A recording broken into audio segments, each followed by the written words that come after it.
Daniel खुद को बचाने के लिए एक बेसबॉल बैट लेकर पड़ोसी के घर में घुस गया। उस समय महिला पड़ोसी फर्श पर कांपती हुई पड़ी थी। जैसे ही डैनियल और जूडी ने उससे पूछा कि आखिर क्या हुआ, उससे पहले ही पुरुष पड़ोसी अचानक कमरे में घुस आया और डैनियल से भिड़ गया।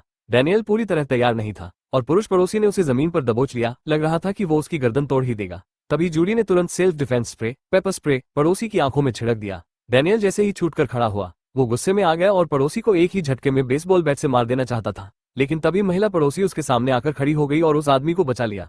महिला ने बताया कि थोड़ी देर पहले वो खुद आत्महत्या करने के लिए दीवार से टकराई थी और पुरुष पड़ोसी तो उसे बचाने ही आया था। जब चारों को एहसास हुआ कि ये सब एक बड़ा गलतफहमी थी, तो उन्होंने यहाँ से निकलने का रास्ता ढूंढना शुरू किया।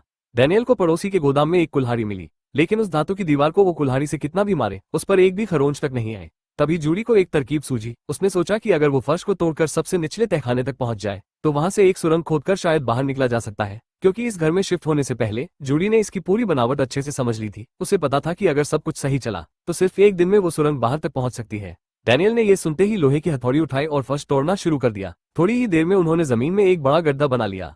जानना चाहते हो आगे क्या हुआ? उंगली से दाहिनी ओर इशारा तो पार्ट 2 जरूर देखना। और हाँ, सब्सक्राइब करना मत भूलना, ताकि जैसे ही अगला पार्ट आए तुम्हें सबसे पहले पता चले। स्पीच बलून नीचे कमेंट करके बताओ, क्या तुम ऐसे हालात में फंस जाते तो क्या करते?